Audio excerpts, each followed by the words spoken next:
મિત્રો, આજના સમયમાં જ્યારે વિજ્ઞાન અને ટેકનોલોજી આટલી પ્રગતિ કરી રહી છે ત્યારે એ વિચારવું પણ દુઃખદ છે કે 2025માં દુષ્કાળ અને ભૂખથી લોકો મરી શકે છે. આ સમસ્યા માત્ર કોઈ એક દેશ કે પ્રદેશ પૂરતી મર્યાદિત નથી, પણ વૈશ્વિક સ્તરે એક ગંભીર પડકાર બની રહી છે.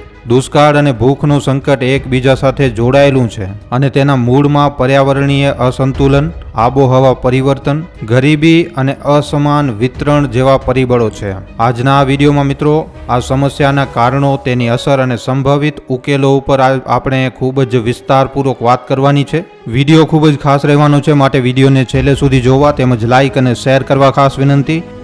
મિત્રો, આજના આધુનિક યુગમાં જ્યારે માનવ જાતે ચંદ્ર અને મંગળ ઉપર પોતાનો પગ મૂક્યો છે ત્યારે એ વિચારવું પણ ખૂબ જ દુઃખદ છે કે 2025માં દુષ્કાળ અને ભૂખથી લોકો મૃત્યુ પામી શકે છે. આ એક એવી સમસ્યા છે જે માત્ર ગરીબ દેશો કે અમુક પ્રદેશો પૂરતી મર્યાદિત નથી, પણ તેની અસર સમગ્ર વિશ્વ ઉપર પડી શકે છે. જ્યારે પાણીની અછતને કારણે ખેતી નિષ્ફળ જાય છે ત્યારે ખોરાકનું ઉત્પાદન ઘટે છે અને તેની સીધી અસર ભૂખમરી તરીકે જોવા મળે છે. 2025માં આ સમસ્યા વધુ ગંભીર બનવાની આશંકા છે, કારણ કે આબોહવા પરિવર્તન, વસ્તી વધારો અને પર્યાવરણનું શોષણ આ સંકટને વધારી રહ્યા છે. દુષ્કાળ એટલે માત્ર પાણીની અછત નથી, પરંતુ તેની સાથે જીવનના તમામ પાસાઓ ઉપર અસર પડે છે. ખેતી નાશ પામે છે, પશુઓ મરવા લાગે છે અને ગામડાઓમાંથી શહેરો તરફ સ્થાનાંતર વધે છે. આ સ્થાનાંતર શહેરોમાં ગરીબ અને ભીડભાડની સમસ્યા ઊભી કરે છે, જે ભૂખનું સંકટ વધારે છે. ભારત જેવા દેશમાં જ્યાં મોટાભાગની વસ્તી ખેતી ઉપર નિર્ભર છે, ત્યાં દુષ્કાળની અસર વધુ ઘાતક બની શકે છે. ખાસ કરીને ગુજરાત, રાજસ્થાન અને મહારાષ્ટ્ર જેવા રાજ્યોમાં પહેલાથી જ લોકોને પાણીની અછતનો સામનો કરવો પડી રહ્યો છે અને 2025 સુધીમાં આ સ્થિતિ વધુ ખરાબ થઈ શકે છે. ભૂખની સમસ્યા પણ એટલી જ ગંભીર છે. વિશ્વ ખાદ્ય સંગઠનના અહેવાલો અનુસાર હાલમાં પણ વિશ્વના લાખો લોકો ભૂખનો શિકાર બને છે. જો દુષ્કાળની સ્થિતિ વધશે તો ખોરાકની અછત ગંભીર સ્વરૂપ લઈ શકે છે. ખાસ કરીને બાળકો અને વૃદ્ધો આનાથી સૌથી વધુ પ્રભાવિત થશે, કારણ કે તેમનું શરીર ભૂખ અને કુપોષણ સામે લડવા માટે ઓછું સક્ષમ હોય છે. આ સમસ્યાને હળવાશથી લઈ ન શકાય, કારણ કે તે માત્ર વ્યક્તિગત જીવનને જ નહીં પરંતુ સમાજ અને રાષ્ટ્રની પ્રગતિને પણ અટકાવી શકે છે. આ સંકટની ગંભીરતા એ વાતમાંથી સમજાય છે કે તેના પરિણામો લાંબા ગાળા સુધી ટકી શકે છે. દુષ્કાળથી ખેતીનો નાશ થાય તો ખેડૂતો દેવામાં ડૂબી જાય છે, જેના કારણે આત્મહત્યાના કિસ્સાઓ પણ વધે છે. ભૂખમરીથી લોકોની કામ કરવાની ક્ષમતા ઘટે છે, જે આર્થિક વિકાસને અવરોધે છે. આ વધુ ધ્યાનમાં લેતા 2025 એક એવું વર્ષ બની શકે છે જે માનવતા માટે મોટો પડકાર લઈને આવ્યો છે.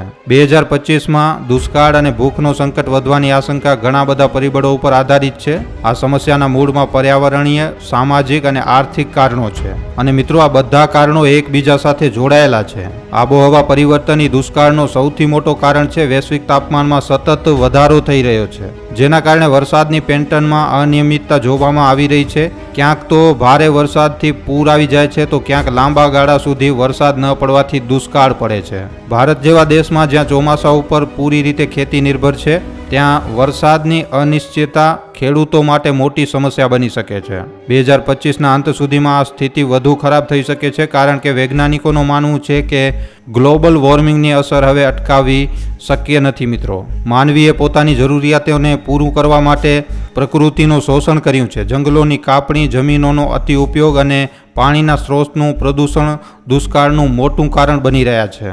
જંગલો ઓછા થવાથી વરસાદનું પ્રમાણ ઘટે છે અને જમીનની ફળદ્રુપતા ઓછી થવાથી ખેડૂતોનું ઉત્પાદન ઘટે છે. ગુજરાતના સૌરાષ્ટ્ર અને કચ્છ જેવા વિસ્તારોમાં પાણીના સ્તરમાં સતત ઘટાડો થઈ રહ્યો છે, જે દુષ્કાળની સ્થિતિને વધારે છે. આના સિવાય વિશ્વની વસ્તી ઝડપથી વધી રહી છે અને તેની સાથે ખોરાકની માંગ પણ વધી રહી છે, પણ ખેતીની જમીન અને પાણીના સંસાધનો મર્યાદિત છે. જ્યારે ઉત્પાદન માંગને પહોંચી નથી શકતું, ત્યારે ખોરાકની અછત ઊભી થાય છે. આ અછત ગરીબ વર્ગને સૌથી વધારે અસર કરે છે, કારણ કે એમની પાસે મોંઘા ભાવે ખોરાક ખરીદવાની ક્ષમતા નથી હોતી. 2025ના અંત સુધીમાં વસ્તીનું દબાણ ભૂખની સમસ્યાને વધુ તીવ્ર બનાવી શકે છે. ખોરાકનું ઉત્પાદન ઘટવું એ એકમાત્ર સમસ્યા નથી, તેનું અસમાન વિતરણ પણ ભૂખનું મોટું કારણ છે. ઘણા દેશોમાં ખોરાક ઉપલબ્ધ હોવા છતાં પણ તે ગરીબ લોકો સુધી નથી પહોંચતો. ભારતમાં પણ સરકારી ગોડાઉનોમાં અનાજ સડી જાય છે, પરંતુ ભૂખે મરતા લોકો સુધી પહોંચતું નથી અને આવી વ્યવસ્થાગત ખામીઓ ભૂખમરીને વધારી રહી છે. ગરીબ અને આર્થિક અસમાનતા પણ આ સંકટનું મુખ્ય કારણ છે. જે લોકો પાસે પૈસા નથી તેઓ ખોરાક ખરીદી નથી શકતા. ભલે ખોરાક બજારમાં ઉપલબ્ધ હોય, આમ છતાં પણ ખેડૂતો પોતે દેવામાં ડૂબી જાય છે અને એમના પરિવારો ભૂખે મરવાની સ્થિતિમાં આવી જાય છે. આ બધા કારણો મળીને 2025માં દુષ્કાળ અને ભૂખનો એક ભયાનક ચિત્ર રજૂ કરે છે. જો દુષ્કાળ અને ભૂખનો સંકટ 2025ના અંત સુધીમાં તીવ્ર બનશે તો તેની અસરો માત્ર વ્યક્તિગત જીવન ઉપર મર્યાદિત નહીં રહે, પણ સમાજ, અર્થતંત્ર અને વૈશ્વિક સ્તરે પણ ગંભીર પરિણામો દેખાશે. દુષ્કાળની સૌથી પહેલી અને સીધી અસર ખેતી ઉપર પડશે. પાણીની અછતને કારણે પાક નિષ્ફળ જશે, જેનાથી ખાદ્ય ઉત્પાદન ઘટશે. ભારત જેવા દેશોમાં જ્યાં લાખો ખેડૂતો ખેતી ઉપર નિર્ભર છે, ત્યાં આ સ્થિતિ ખેડૂતોને દેવામાં ડૂબાડી શકે છે. ગુજરાતના ખેડૂતો, જેઓ પહેલાથી જ સૌરાષ્ટ્ર અને કચ્છમાં પાણીની સમસ્યાઓનો સામનો કરી રહ્યા છે, તેમના માટે 2025નો આ વર્ષ એક મોટો પડકાર લઈને આવ્યો છે. ખેતીનો નાશ થવાથી ખેડૂતોની આજીવિકા છીનવાઈ જશે અને આત્મહત્યાના કિસ્સાઓમાં વધારો થશે. ખોરાકની અછતથી ભૂખમરીનું પ્રમાણ વધશે. ખાસ કરીને ગરીબ અને સંવેદનશીલ વર્ગમાં બાળકો, સગર્ભા સ્ત્રીઓ અને વૃદ્ધો આનાથી સૌથી વધુ પ્રભાવિત થશે. કુપોષણને કારણે રોગ પ્રતિકારક શક્તિ ઘટશે, જેનાથી રોગો ફેલાવાનું જોખમ વધશે. 2025માં ભૂખમરીથી મૃત્યુદરમાં વધારો થવાની આશંકા છે, ખાસ કરીને આફ્રિકા અને દક્ષિણી એશિયાના દેશોમાં જ્યાં પહેલાથી જ ખોરાકની અછતનો સામનો કરવો પડે છે. આના સિવાય દુષ્કાળથી પ્રભાવિત વિસ્તારોમાં લોકો શહેરો તરફ સ્થાનાંતર કરશે, જેનાથી શહેરી વિસ્તારોમાં ભીડભાડ અને ગરીબી વધશે. આ સ્થાનાંતર સામાજિક અસ્થિરતા લાવી શકે છે, કારણ કે નોકરીઓ અને સંસાધનો માટે સ્પર્ધા વધશે. ગામડાઓ ખાલી થઈ જશે અને શહેરોમાં ઝુગ્ગી ઝૂંપડીઓનું પ્રમાણ વધશે. આ સ્થિતિ અપરાધ અને હિંસાને પણ વેગ આપી શકે છે. આના સિવાય આર્થિક નુકસાન પણ થશે. ખેતીનો નાશ અને ખોરાકની અછતથી દેશનું અર્થતંત્ર ડગમગાઈ શકે છે. ખાદ્ય પદાર્થોના ભાવ આસમાને પહોંચી જશે, જેનાથી મોંઘવારી વધશે.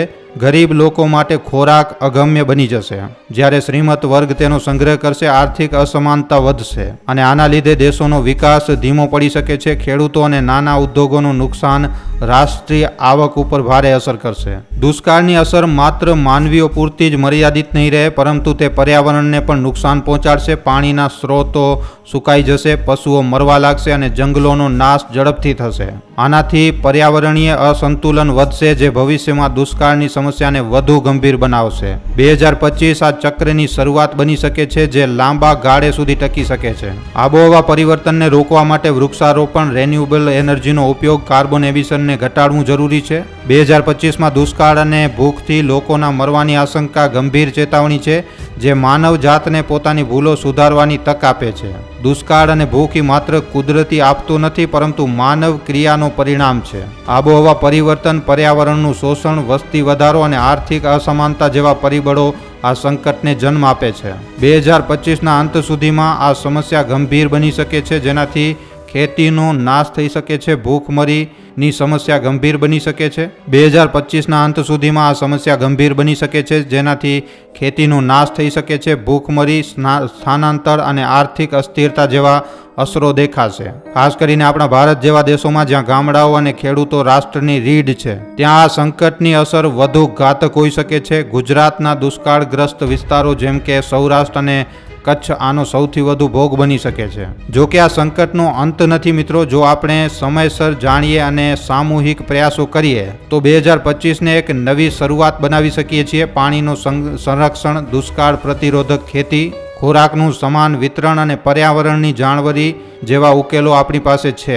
ભારતમાં પહેલાથી જ ઘણી સફળ યોજનાઓ જેમ કે નર્મદા કેનાલ અને જળ સંચય અભિયાનો આગળ વધી રહ્યા છે, જે આશા જગાવે છે કે વિશ્વભરમાં પણ આબોહવા પરિવર્તન સામે લડવા માટે પગલાં લેવાઈ રહ્યા છે, જેનો લાભ ભવિષ્યમાં મળશે. આ સંકટને ટાળવું એ માત્ર સરકારની જવાબદારી નથી, પરંતુ દરેક વ્યક્તિની ભૂમિકા મહત્વની છે.